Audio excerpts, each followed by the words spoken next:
Ahí entiendo que estamos en vivo, yo me quedo como estatua porque siempre queda mi cara en primera plana.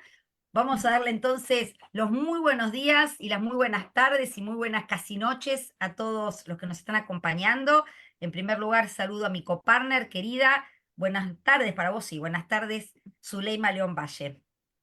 Buenas tardes, mi querida Vanessa. Un gusto estar aquí contigo, también con nuestros invitados tan especiales y tan queridos de Conversaciones sobre Apego y felicidades a todos donde se encuentren. Sé que nos vieron la última vez desde Egipto, imagínate.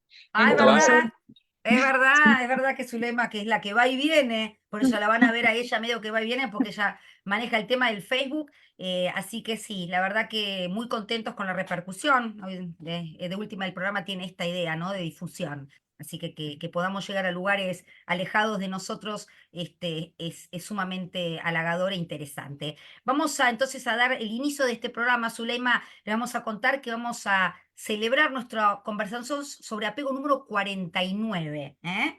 49 programas que los pueden encontrar en el canal de YouTube del mismo nombre, Conversaciones sobre apego, con excelentes profesionales, temas de interés en relación obviamente a todo lo que tiene que ver con especialmente la teoría del apego.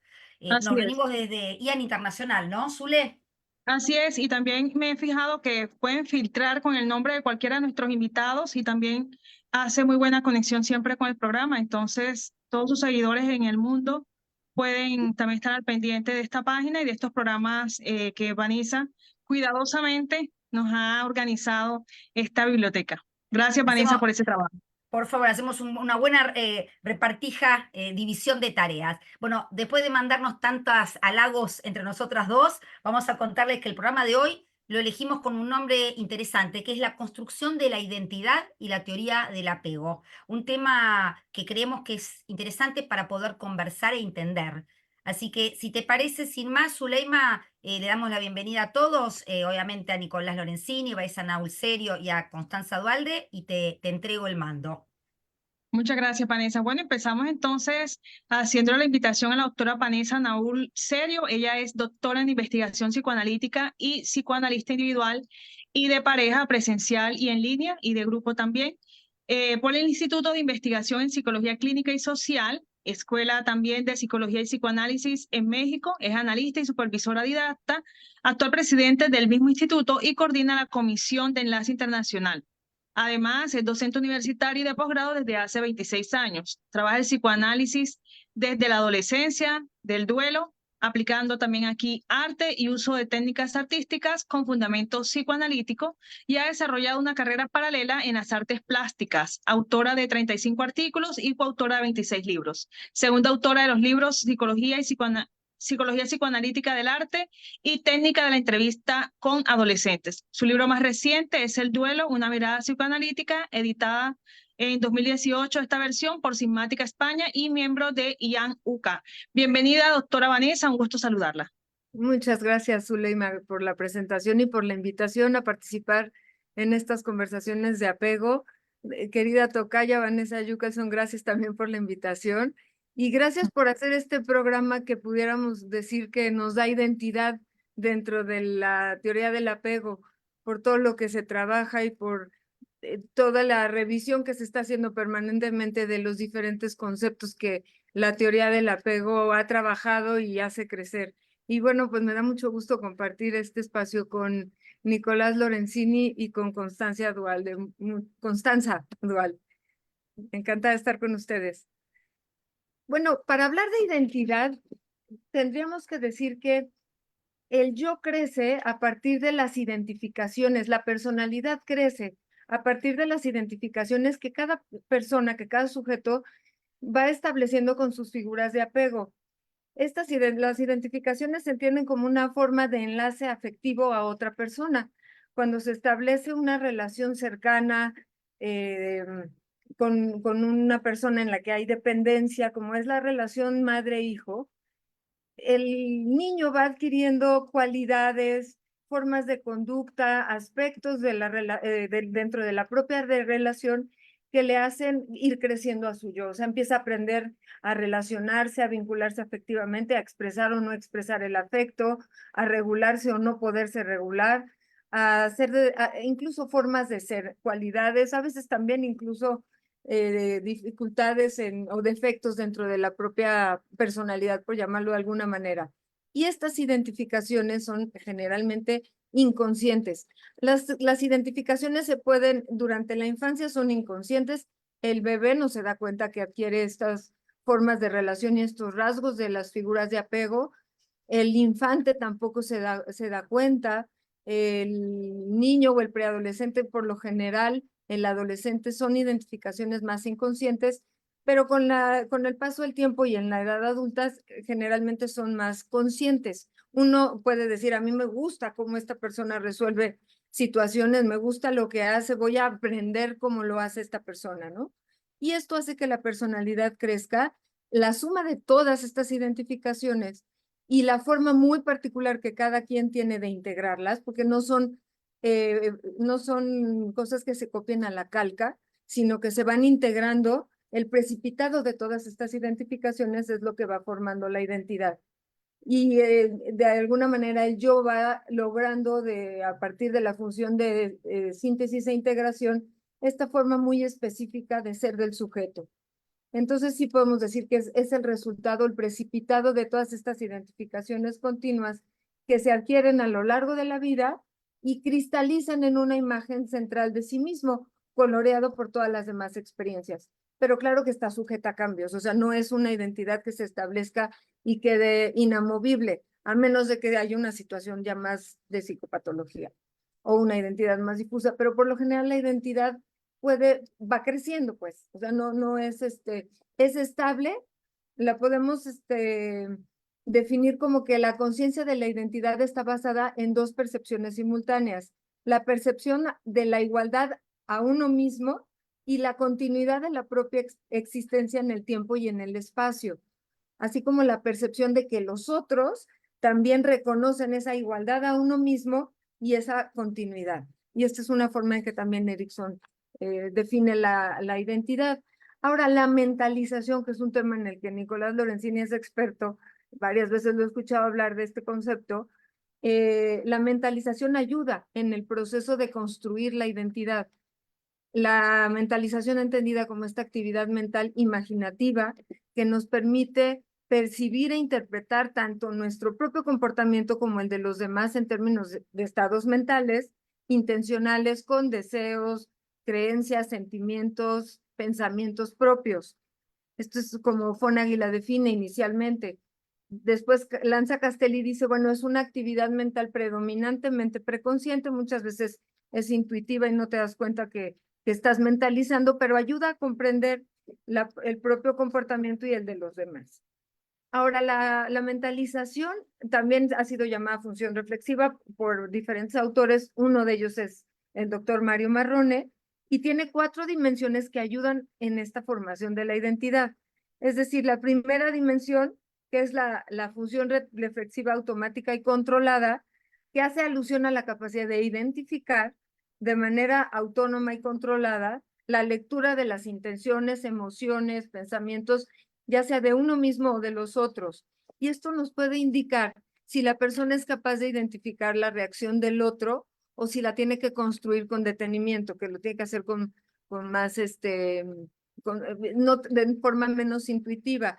Entonces, si uno adquiere la capacidad de predecir lo que está en la mente de la otra persona, lo distingo, lo diferencio y eso me permite decir, bueno, eso no es lo que yo hago, yo no veo el mundo así y me permite empezar a construir la identidad al tomar conciencia de lo que yo hago y de lo que el otro hace y en qué parte se va distinguiendo, ¿no? Se va diferenciando. En segundo lugar, la segunda dimensión sería cuando se tiene esta función reflexiva sobre los otros y sobre uno mismo. O sea, se piensa en uno mismo y se piensa en el otro. Se puede focalizar la atención en el estado mental del otro y saber quién es él como persona, cuál es su identidad y quién soy yo y qué aspectos me conforman. En tercer lugar es cuando se hace esta reflexión, esta función reflexiva de los estados internos y de los externos y se da este interjuego en donde se puede interpretar la realidad y actuar en función de ello. Es decir, se puede interpretar la conducta de los demás por sus conductas visibles por su lenguaje no verbal, por sus expresiones faciales, por sus posturas corporales que indican todos estos estados mentales y lo que pasa internamente. Y en ese sentido también podemos ver si hay sintonía o no y si actúa en congruencia con los afectos y los pensamientos. O sea, si alguien me simpatiza y le sonrío, bueno, eso también habla de esta posibilidad de distinguir estos estados mentales. Pero si esta función se deteriora, se puede complicar también la formación de la identidad, porque no hay congruencia ni sintonía entre lo que el sujeto piensa, lo que siente y lo que actúa y lo que está sucediendo afuera. Entonces, en ese sentido, por eso es importante considerar este aspecto. Y finalmente, el aspecto de la función reflexiva sí es cognitiva y afectiva. O sea, es decir, si se pone el foco en lo emocional o se pone el foco en lo cognitivo. O sea, si se puede plantear que una respuesta que da por el sujeto tiene un contenido emotivo muy alto, puede dificultar que se entienda la situación, que se entiendan las acciones de los demás y las de uno mismo. Es muy difícil entender la conducta cuando se está poseído por una emoción muy intensa, ¿no? Por otra parte, el foco cognitivo implica razonar, reconocer y nombrar todos estos estados mentales, y eso es nodal en esta teoría de la mente. O sea, se tiene la mente del otro en la propia mente, y también se tiene en la mente la propia mente, ¿no? En ese sentido, esto ayuda en la identificación, a diferencia, por ejemplo, de cuando se cae en la identificación proyectiva tan difícil, ¿no? Que genera tanta confusión y tanta angustia, tanto en lo cognitivo como en lo afectivo, que no se distingue entre el sujeto, entre un sujeto y entre uno mismo. Y también esto puede también causar confusión y una conducta más errática. Entonces, cuando estas cuatro dimensiones de la mentalización funcionan adecuadamente, se favorece, por supuesto, la relación de apego y también se favorece la identidad. Y bueno, evidentemente se promueve el apego más seguro con el otro. Y es a partir de entonces, de esta relación interpersonal, que se puede dar este proceso de mentalización que influye en el vínculo intersubjetivo. Puede haber, sin embargo, dificultades en las relaciones interpersonales que van a matizar y a moldear la identidad.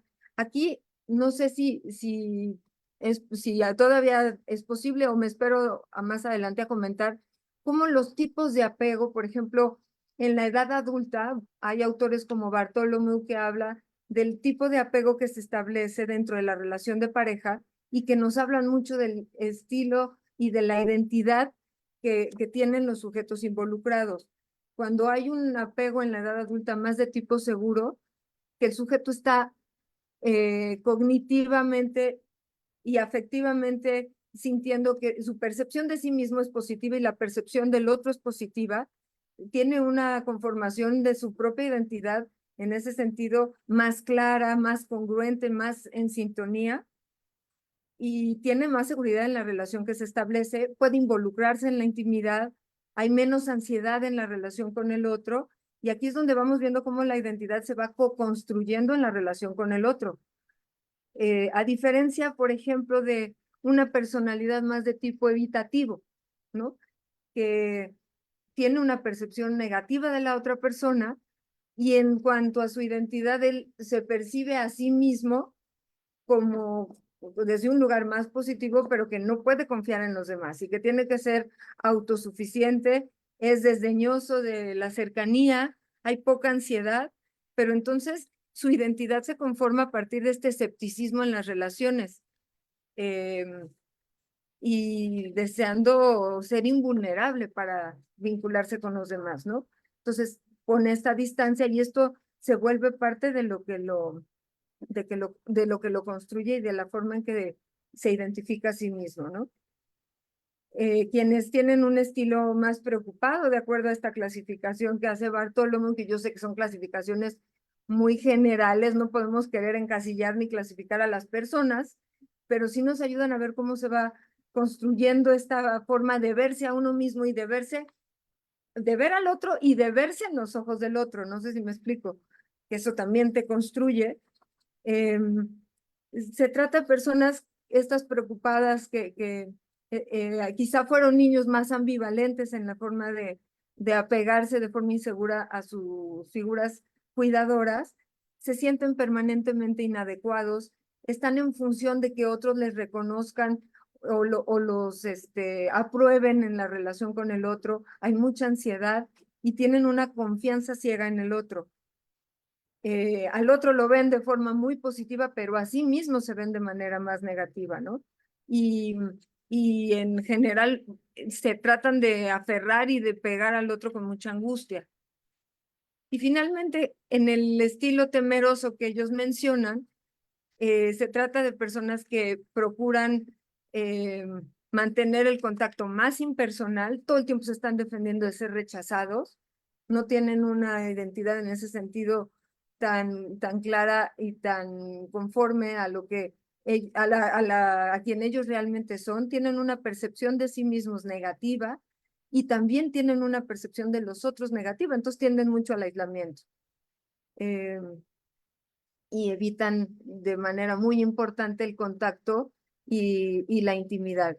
Entonces, de alguna forma, todo esto muestra cómo la forma de relacionarse con los demás es una forma en que en el continuo estarse vinculando con las demás personas estamos en una construcción permanente de la identidad y se puede ver vulnerada cuando el apego no ayuda en la regulación, cuando el apego no es predecible y cuando no da esa seguridad para vincularse de forma afectiva y cognitiva, ¿no? Quienes tienen una mejor identidad tienen en ese sentido muchas mejores relaciones, incluso escolares, laborales. Quienes no, bueno, empezamos a ver quienes tienen problemas con la identidad, la dificultad en la toma de roles, por ejemplo, dentro de la familia, dentro de la pareja. En fin, bueno, estas son algunas reflexiones que quería plantear.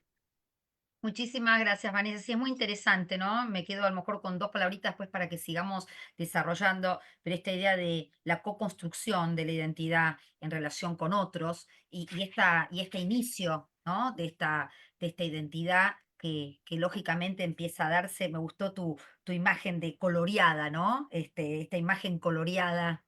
Saben que Vanessa pinta y tiene unas obras divinas, pero digo, esta idea de poner coloreada con las experiencias, ¿no? Le da este tono de sutilidad, cómo esa identidad va a ir eh, teniendo colores más fuertes, más pasteles, más duros, en función obviamente de esas imágenes de las figuras de apego. Vamos a seguir hablando, gracias Vanessa, con nuestro participante masculino de la tarde. Él es Nicolás Lorenzini Correa, es psicólogo clínico, es chileno y es doctor en psicología. Tiene además un máster en psicoanálisis, es docente de la International Psychoanalytic University en Berlín, Alemania, donde además vive y ejerce como terapeuta privado. Es vicepresidente de la Asociación para el Estudio y Desarrollo de la Mentalización y también, en este sentido, es miembro del comité ejecutivo de la International Attachment Network en Reino Unido de IAN UK. Estas redes que tenemos a lo largo y a lo ancho del mundo, en diferentes partes, en diferentes países, con culturas diferentes y que enriquece tanto. Por eso este programa reúne todas estas personalidades de diferentes redes en diferentes países. Además es músico y esto es interesante porque, bueno, todos los que estamos acá también complementamos esta cosa vincular con estos hobbies y me gusta atraerlos. Así que ya Nicolás nos va en algún momento a mostrar sus obras también musicales. Así que te damos la bienvenida, Nico, también a vos. Y quizá en esta línea la pregunta sería, desde tu formación y de tu experiencia, ¿qué hablamos cuando hablamos de construir identidad? Que hablamos de identidad, ¿no?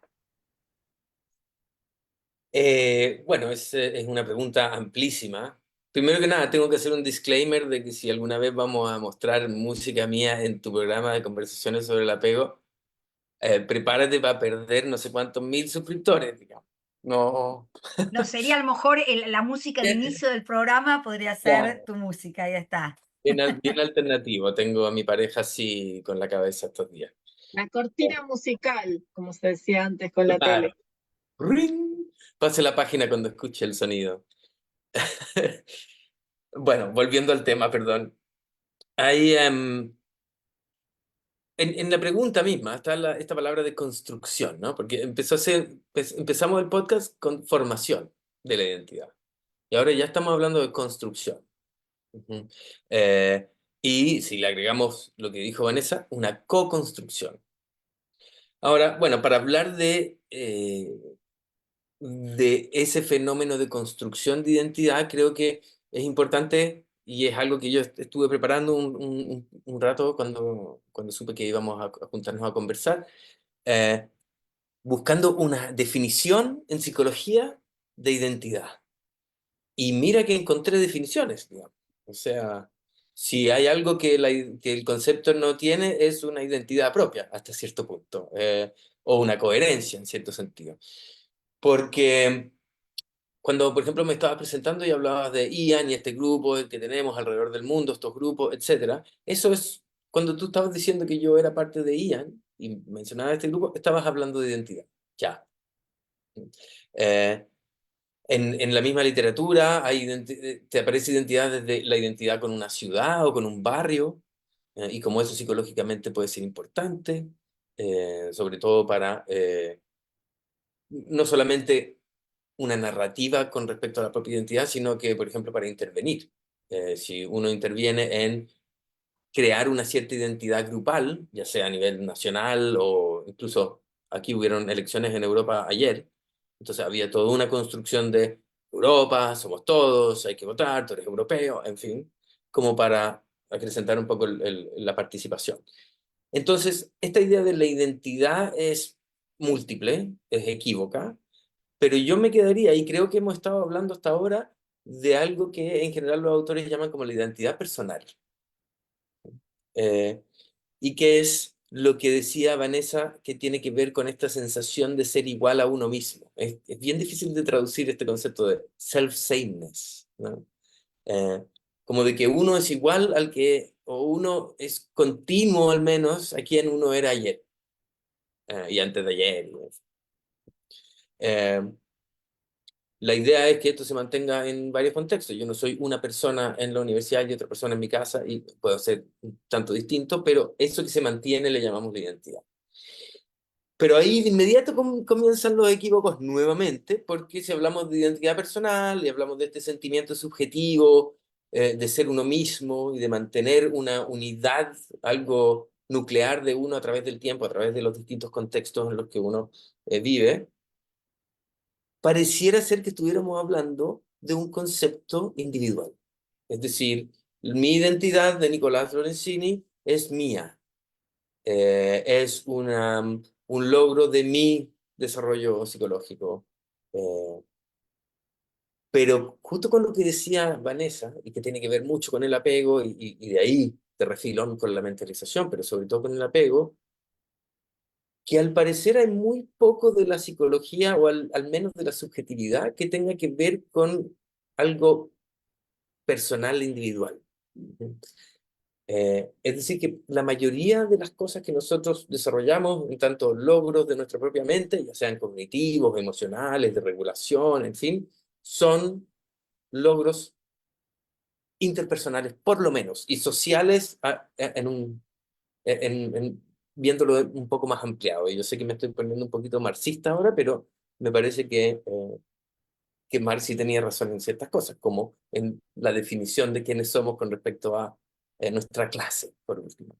Estoy hablando un poquito de nuestro grupo, de nuestra familia, y sobre todo de las relaciones de apego, que son estas relaciones muy particulares, sobre todo tempranas, que no solamente aseguran nuestra supervivencia, sino que también las formas de relación posteriores. En fin, la, desde muy temprano uno puede recibir una especie como de clasificación con respecto a las relaciones que uno tiene, ya sea seguras o distintos tipos de inseguras, y esas se mantienen como con un 75% de probabilidad hasta la adultez.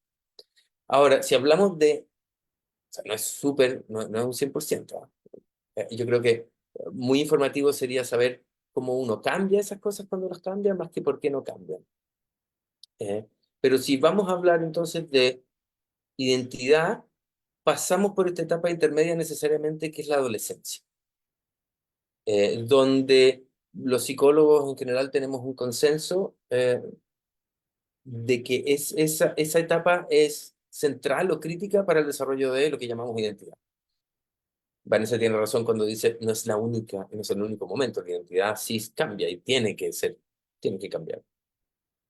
Ahora bien, cuando se trata de apego, ya con los adolescentes la teoría del apego empieza a desarmarse un poco. Sabemos harto de apego adulto, sabemos harto de apego de niños, pero en la adolescencia, por ejemplo, hay fenómenos como la irrupción del material genético en, eh, en los distintos comportamientos o funciones que tiene el apego desde la adolescencia en adelante, porque siempre hablamos de que el apego infantil, sobre todo, depende de la forma en que uno recibe, uno es parentalizado, por así ponerlo, porque uno, como bebé, como niño, qué es lo que hacen tus padres contigo con respecto a tus necesidades, eso va a definir eh, casi exclusivamente o exclusivamente el tipo de apego o el estilo de apego que después vas a mostrar, y eso, como te digo, se puede arrastrar hacia la adultez. Sin embargo, existe durante la adolescencia este momento en que la teoría se vuelve un poco menos clara. Hay mucho trabajo, por cierto, pero por algo hay mucho trabajo, porque hay muchas preguntas abiertas. Y entre esas, desde hace 10 años está por qué el material genético empieza a marcar el apego desde los 14 años en adelante y no antes. ¿Cuál puede ser la función de eso? Estoy un poquito hablando entre dos líneas teóricas aquí. O sea, por un lado, apego e investigación del apego, que es lo que yo enseño en la universidad, como apego empírico, por ejemplo. Y la teoría más psicoanalítica, podríamos ponerle de Erik Erikson, que es antes, o sea, más o menos, pero un poco antes de la popularización de la teoría del apego. Y si bien ambos provienen del mismo lugar, más o menos del psicoanálisis, podríamos decirlo, lo importante a mí me parece que si bien Bowlby hablaba de cómo entender la mente, incluso el sistema nervioso, porque no solamente habla de los seres humanos, como ávidos y motivados por las relaciones, ya sea para supervivencia, pero también para la construcción de no solamente identidad, sino de una forma de ser entre otros. Pero la teoría de Erikson, que no habla mucho de identidad, que habla muchísimo de identidad, se le llama la teoría psicosocial de Erikson. O sea, ya desde ese punto de vista ya estamos hablando de algo más, algo afuera, ¿no? Por eso me parece tan importante cuando Vanessa dice, la construcción es una co-construcción. La mente es, al menos en sus cimientos, un producto social, un producto del otro.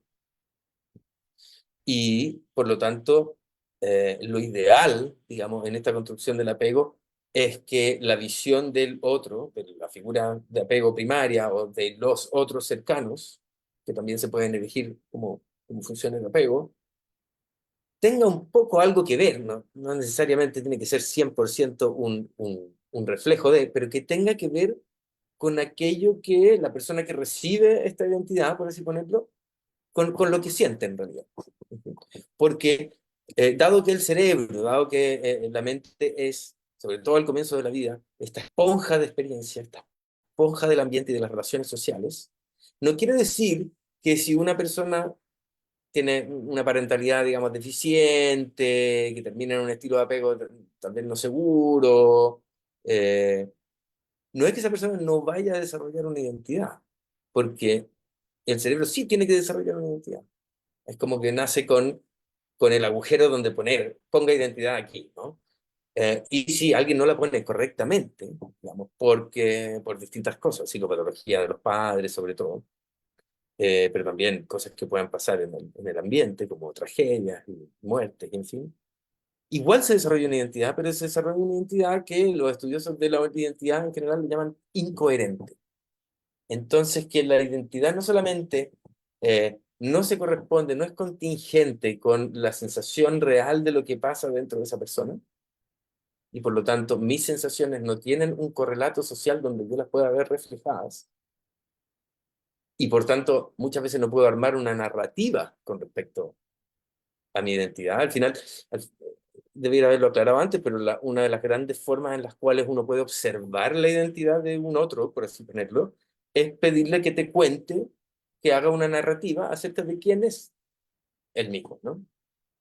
Y en esa narrativa, en la forma en que se usa el lenguaje, el tipo de lenguaje que se utiliza, cuántas cosas se dejan afuera, cuántas cosas no se pueden decir, uno puede observar no solamente el contenido de esa identidad, sino que la calidad de aquella. Y una de las cosas que puede pasar es que sea no contingente con la sensación propia de la persona que recibe esa identidad, pero también que sea incoherente, es decir, que hayan partes de la identidad que parecieran ser contradictorias o no resueltas una con la otra. Ujú. Entonces, por ejemplo, uno se puede encontrar con personas que se consideran muy buenas en lo que hacen, incluso estoy hablando de gente más bien narcisista, ¿no? Estoy hablando un poquito más de psicopatología, pero que a la vez se esconden una fragilidad impresionante con respecto a quiénes son, que son merecedores o no, en fin, y que por lo tanto la identidad, en este sentido, de la que te pueden hacer una narrativa probablemente pobre, tiene que ver con un mecanismo de defensa, porque esa persona se defiende hacia una identidad más bien, desde una identidad más bien nuclear, pero negativa, y tiene que armarse una identidad un poco falsa arriba, ¿no? En otros momentos, cuando no es narcisismo, por ejemplo, en trastornos borderline sucede muchísimo, que los adultos, sobre todo, necesitan a un otro con el cual relacionarse, que sea contenedor o que sea el receptor de proyecciones de parte de mi identidad que se sienten o incoherentes o simplemente producen dolor, digamos, son negativas. Entonces tenemos, por ejemplo, gente con trastornos de personalidad que tienen relaciones tormentosas con sus personas más cercanas, porque esas parejas, por ejemplo, esas relaciones cercanas terminan siendo los depositarios de todo lo malo de mi identidad. Y si esas relaciones terminan, lo que sucede muchas veces, que hay comienzos muy rápidos y términos muy violentos de relaciones, entonces ya no hay alguien que yo pueda ponerle, a quien yo pueda proyectarle aquellas partes más dolorosas de mi identidad y las recibo un poco de vuelta, ¿no? Y me quedo con la incoherencia y ahí normalmente cuando ocurren los síntomas más graves, sobre todo autolesiones, intentos de suicidio, que tienen que verse muchas veces, parecer ser de uno mismo, pero en realidad son de aquellas partes proyectables y que no han sido necesariamente bien reflejadas por tus figuras tempranas de la peli.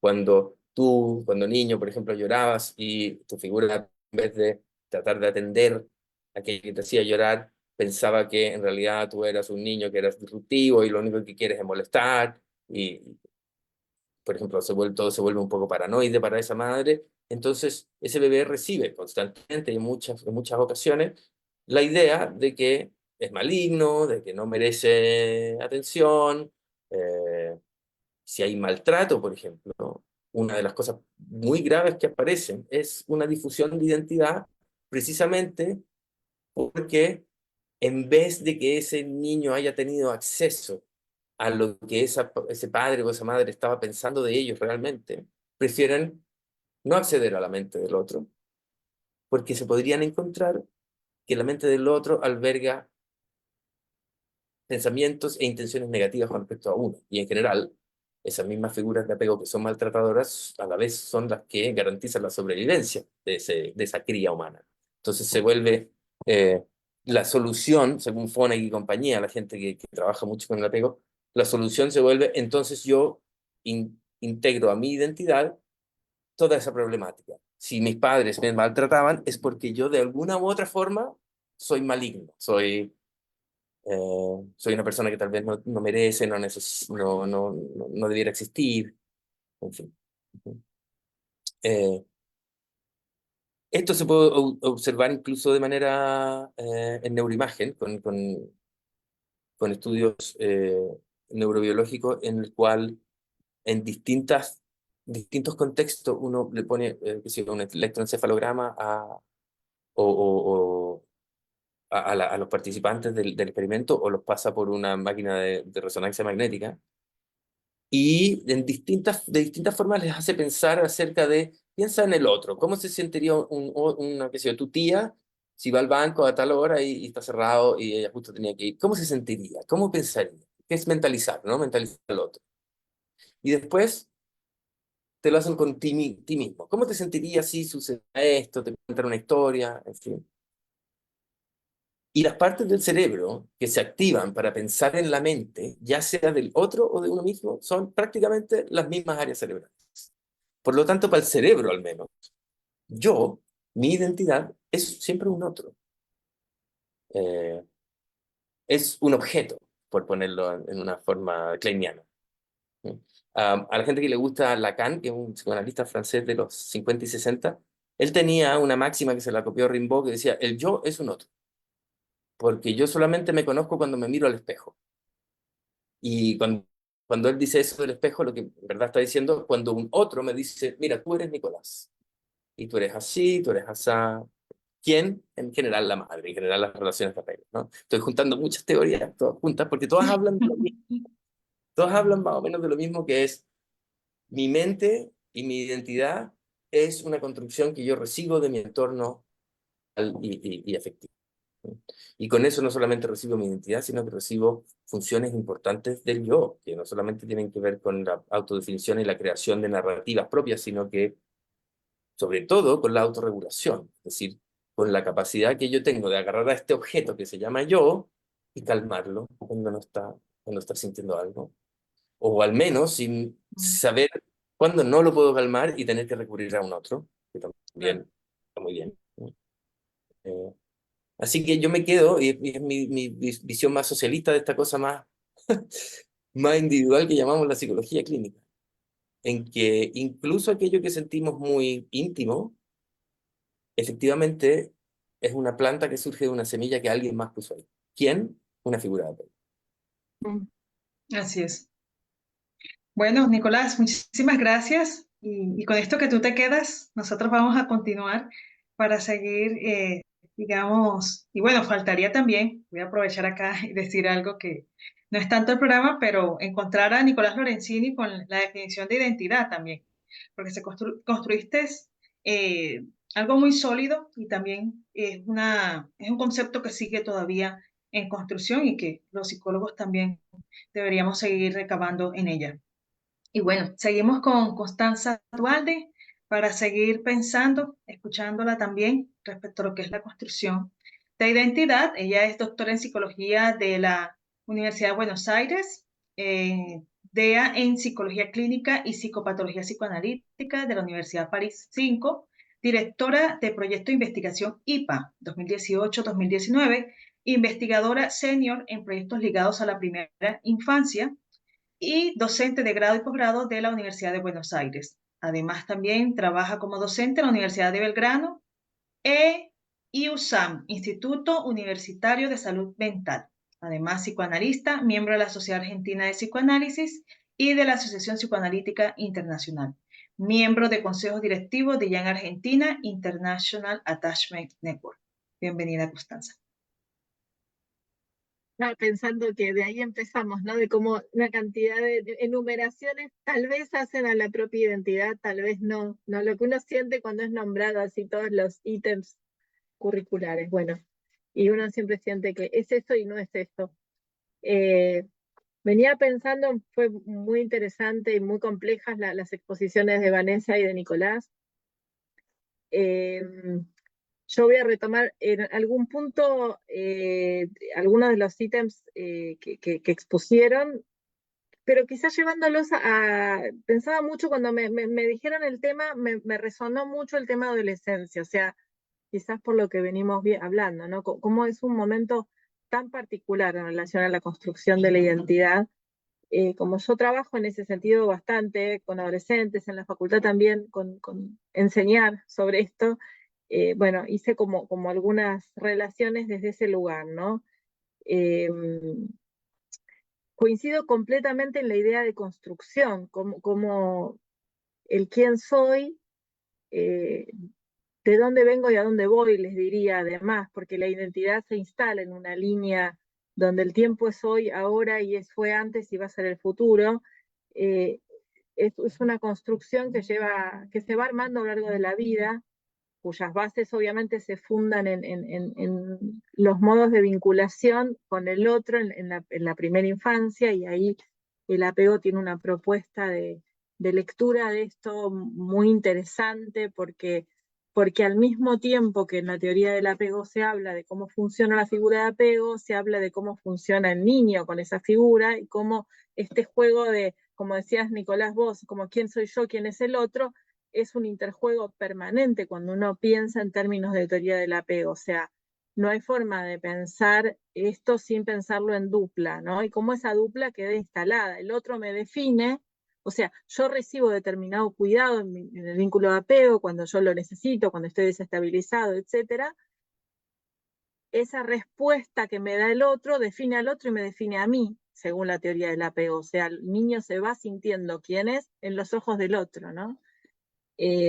Y todo esto comienza evidentemente en la infancia y atraviesa después todo un proceso que no es nada vacío, que es el de la latencia, donde justamente hay muchos movimientos en relación a la identidad. Hay un trabajo muy interesante de un psicoanalista argentino que es Urribarri, que trabaja sobre el trabajo de la latencia, y donde todo este tema de las identificaciones ya empieza a tener un movimiento muy interesante después de la infancia, donde, bueno, evidentemente las figuras parentales son ejes importantes, pero cuando se llega a la adolescencia, lo que sucede es que toda esta construcción con la que el niño llega a una forma de ser, a un soy tal o cual, de esta o esta manera, y así me responden y así estoy con el otro, entra en una situación yo antes había puesto desorganización, pero en realidad está bueno pensar la construcción porque es deconstrucción para hacer una reconstrucción, una reorganización. Y hay autores que trabajan esto de una forma muy interesante, apuntando a que no es todo a pérdida de todo lo que se armó y que se desarma, sino cómo el adolescente tiene esta potencialidad de generar lo que ellos llaman neoformaciones o neogénesis.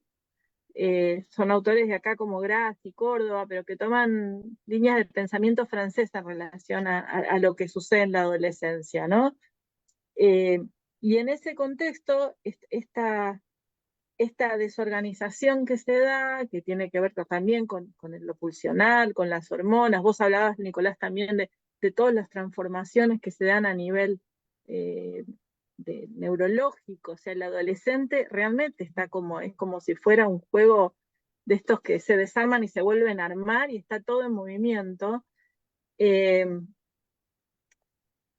Esta desorganización requiere una reorganización que va a llevar bastantes años, muchos más de los que pretendemos pensar, hasta que se estabiliza lo que después sería la identidad núcleo reorganizada en el joven, que igual, como ustedes decían, y si seguimos a Erickson planteó etapas de la construcción de la identidad a lo largo de toda la vida. O sea, pasa largamente la juventud. O sea, llega el momento de ser padre, llega el momento es como muy interesante porque él habla de las tareas de este proceso, ¿no? Como la tarea de cada momento. Y yo pensaba en relación a esto, este tema de la reorganización de las identificaciones, y en qué sentido se puede pensar esto desde lo más básico de la teoría del apego, ¿no? Porque por un lado tenemos que hay identificaciones y aspectos ligados a la identidad que vienen de la familia de origen que van a estar puestos en jaque, porque necesariamente la relación con los adultos representados por los padres, los abuelos, lo que vino tiene que ser desarmado. Está, como vos decías, Nicolás, todo lo que es lo social, o sea, el contexto de uno en esa construcción, qué atravesamiento epocal aparece, todo lo que es en ese sentido transsubjetivo, o sea, más allá de lo intersubjetivo y de lo intrasubjetivo, bueno, qué pasa ahí con el otro social, o sea, dónde estoy. Y aparece otro aspecto muy importante, que es la relación del adolescente con los pares, y cómo, de alguna manera, lo que se requiere ahí como base de apego en este sistema que de nuevo se pone en marcha, digamos, hay como un eje, hay autores que hablan de eso, cómo se va corriendo el eje, y empiezan a también tener peso los pares y el grupo de pares como figuras subsidiarias de apego, que ofrecen a lo mejor otras respuestas, ¿no? a las necesidades de apego del adolescente. Entonces yo pensaba, como volviendo más a lo clásico en la teoría, o sea, cuando uno piensa en apego, necesariamente hay que pensar en que es un sistema que se activa y se desactiva, y que cuando se activa es un sistema que tiene como al mismo tiempo la necesidad de refugio, de ir a buscar, quién me apoya, cómo soy en esto, busco bien, me dan bien, obtengo lo que necesito en la inestabilidad. Ahí está la figura de apego, obviamente, y el balance que sea entre esta base y la otra parte, que es súper importante, que es la de exploración. Y en la adolescencia, necesariamente todo este recorrido exploratorio es realmente muy importante. O sea, es necesario que se dé para que se pueda reorganizar, es esta reorganización identificatoria, porque es ahí a donde uno va a buscar los elementos. Octave Mononi, que es un analista francés, tenía una imagen muy bella para hablar de esto, y decía que los adolescentes, en relación a la identidad de los adolescentes, cambian de plumaje. Y en esa imagen que hablaba no era tan neto, sino como que salen las plumas, quedan medio desamparados. No necesariamente las plumas que vuelven o que se van poniendo son armónicas, coherentes, combinan en los colores. Por momentos es necesario atravesar por una etapa donde esta imagen es hasta un poco bizarra, porque se van probando, poniendo, sacando, ¿no? Entonces, si uno piensa en los estilos de apego, que tal vez es más interesante en este contexto pensarlos como dimensiones que como ustedes lo dijeran, como compartimentaciones. Bueno, ¿qué va a pasar con alguien que por su base de apego lo que va a hacer tender a estar más rígido, cerrado, a no ir a buscar afuera, porque se basta a sí mismo, por ejemplo, en la línea más del apego evitativo? O al revés, alguien que todo el tiempo está referido a un otro y se queda colgado del otro, como bien explicaron ustedes, además en los casos graves y patológicos, con estos procesos de identificaciones más patológicas, como las identificaciones proyectivas, pero aunque sea donde o sea, tenemos como una posibilidad de pensarlo, digamos, entre la mayor flexibilidad o mayor rigidez, y también, digamos, cuál es el lugar del otro, cuánto lugar le doy o no, y qué puedo obtener del otro en este proceso, ¿no? En cambio, sí sabemos que más en la línea del apego seguro, por supuesto incluyendo la mentalización, porque si uno habla de mentalización y apego, sabe que si la mentalización es adecuada, el apego, o sea, correlacionan, digamos, es así. Entonces, Constanza, sí. y también qué bueno sería también pensar en esta mentalización desde esa relación en la gestación, ¿verdad? Cómo la madre también puede ir dándole un lugar a esa identidad en cuanto nace el bebé. Y todo lo que hemos venido hoy conversando a partir de la mirada, de las palabras, de ese desarrollo Sí. cognitivo. Entonces, que también nos pudieras contar un Bueno, poco de pero eso. ese es el equipo con el que después el adolescente, el joven y el adulto llega y se desarrolla. Y solo para quizás ir cerrando, yo pensaba en esto, en esta imagen de ir a buscar plumas, y esas plumas se buscan entre los pares y en el mundo de afuera y en el mundo más exogámico, pero que también da miedo, y ahí es donde tiene que darse un balance y la posibilidad de ir pasando. Si uno tuvo buenas figuras de apego, va a ser más fácil encontrar en otros estas respuestas. Bueno, y todo el desafío que eso constituye en la adolescencia, ¿no? Entonces me parece súper interesante poder vincular este soporte que da la teoría del apego para pensar este proceso, porque no necesariamente se pone tan en relación, por lo menos no acá en mi medio, y me dejó pensando la oportunidad de esta conversación de hoy también en relación a lo que uno transmite, ¿no? Porque me parece que da para organizar un poco esto, ¿no? Y por supuesto hay personas que en esto tienen mayores dificultades, y esto que debería ser como un intercambio entre membranas, lo que entra, lo que sale entre uno mismo y el otro, se transforma o en algo extremadamente poroso, donde afuera y adentro es lo mismo, o algo completamente rígido, y ahí ya estamos hablando de situaciones más complejas, ¿no? pero bueno, no sé bien, creo que estamos con el tiempo como para intercambiar un poquito. Sí, sí, O un poco sigo. la idea es eso, los invitamos Nico y Vanessa también a abrir micrófonos. Creo que surgieron temas muy interesantes, es muy amplio este tema como para poder definirlo o para poder encauzarlo, pero me parece que todos coincidimos en esto de la co-construcción. Me gusta esta idea del plumaje. Pero que también entender que son plumas y no son lentejuelas, quiero decir que al fin y al cabo hay algo que ya determina a que lo que se busque sean plumas. Es decir, hay algo en lo inicial que evidentemente no es gratis. Es decir, todo lo que se ha vivido en esto, como dijiste vos, Constanza, de las figuras que nos miran, que no nos miran, que nos muestran que el mundo es peligroso o no lo es, va a ser la manera en que vamos forjando, más allá de lo que tengamos nosotros de base, más allá de los colores, como diría Vanessa, las experiencias nos van forjando independientemente, ¿no? De lo que va ocurriendo. Ya hay una base, hay un ladrillo en donde construir, ¿no? Mm, sí. Zule, tenías que me escribías por privado bastantes preguntas de Zoom y perdón, de Facebook. Estamos muy sobre la hora, pero si querés convocar alguna que te parezca interesante elegir. Pues está por acá María Razo Torres, que dice muchas felicidades y qué importante es el papel de la relación con los padres y el logro de la identidad en la adolescencia. Nos saluda Víctor Baltasar desde México, Andrea Estrada desde Jujuy, Argentina, Maye Aguayo desde México, Laura Rodríguez desde Santa Marta, Magamieta desde México también.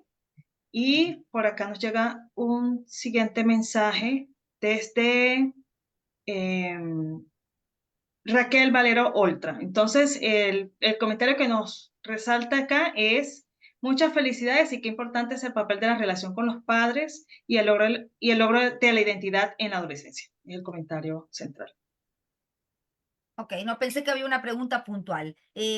Estamos en los últimos minutos y es difícil a lo mejor generar una nueva conversación en estos pocos Pero, minutitos. Dime, Vanessa, Nico. perdona que te interrumpa, pero yo simplemente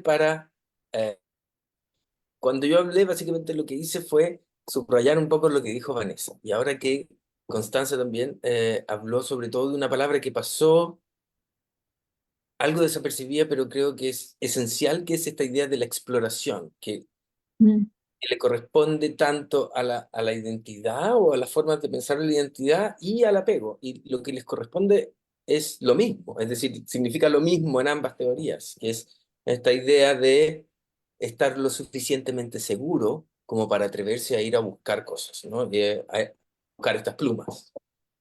mm, Eh, y esa seguridad es del apego, depende de estas relaciones. Es el apego seguro. El apego seguro te permite, por supuesto, cuando tienes 2 años, explorar la habitación y los juguetes.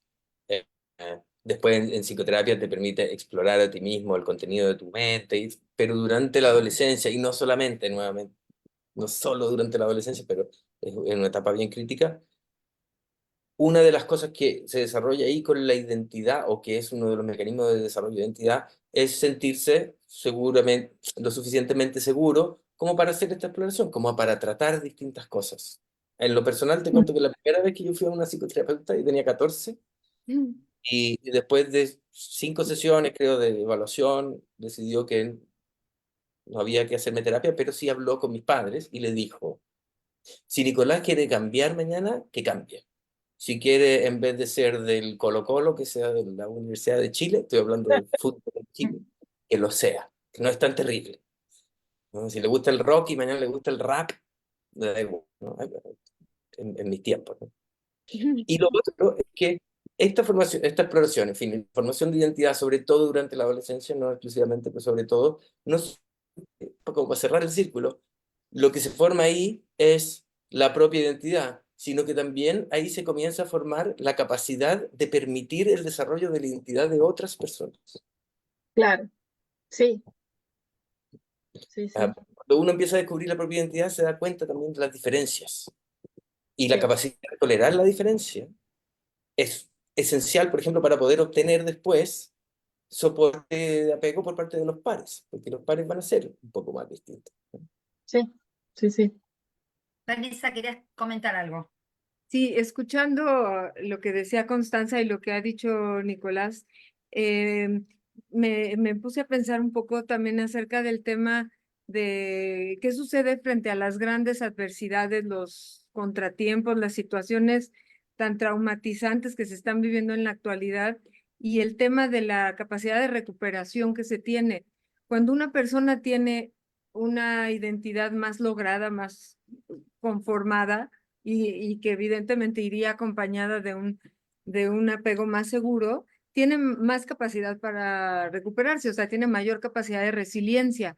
Pero también es cierto que son situaciones, y esto es algo que se trabaja mucho en procesos de duelo, que son situaciones que ponen en jaque la identidad. O sea, si pierdes tu casa, si pierdes tu patria, si pierdes a una figura de apego, eventualmente te tienes que replantear quién eres tú sin esa persona. Y por eso la labor de duelo puede ser tan ardua, tan lenta, tan dolorosa también. Colin Murray Parks, que hace poco fue el homenaje que organizaron, Nico, tú fuiste uno de los organizadores del homenaje que se hizo a la obra de Colin Murray Parks, habla de que justamente se tiene que replantear o reconfigurar de alguna forma la identidad durante el proceso de duelo.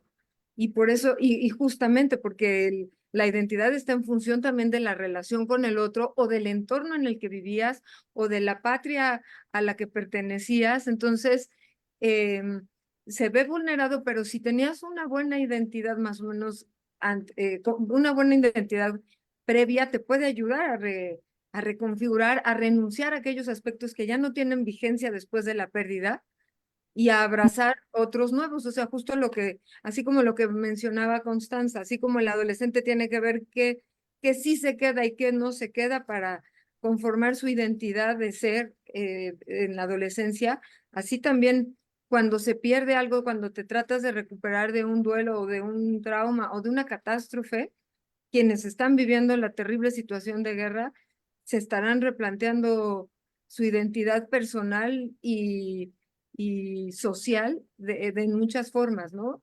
Les ayudará si ya tenían construida con mayor claridad y tenían buenos apegos y tenían buenos, aunque sabemos que, bueno, tendrán que atravesar por muchas complicaciones, pero les da la motivación, la fuerza y los valores como para llegar a conformar una identidad con aspectos nuevos, ¿no?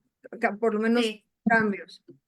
Sí, es interesante, me quedo con esta metáfora en estos ultimísimos minutos del plumaje, ¿no? Como perder cierto lugar de plumaje implica a lo mejor tener todo el resto de plumaje que me permite estar abrigado y bien, pero hay que volver a construir algo que tape ese plumaje que puede ser una pérdida o una situación de catástrofe que hagan que mi plumaje definitivamente no va a ser el mismo, ¿no? Porque bueno, parte de mí obviamente se pierde, ¿no? En la identidad parte se pierde. Vanessa, Sí, y también recordando la autología de la que también se fijaba Bowlby al reconocer cómo los mamíferos, ¿verdad? Se cuidaban y cómo hacían esos caminos de guianza. También cuando no está ese mayor que te cuida, también de alguna manera el pequeño podrá recordar algo de la identidad de su papito pato, su mamita pata, para seguir el camino. Y bueno, esperamos que no sea así en la realidad de nuestros niños, pero esto también es algo que Bowlby quiso volver a afianzar en estas teorías psicológicas para que retomemos el lugar también de la crianza y de la guianza hacia la identidad.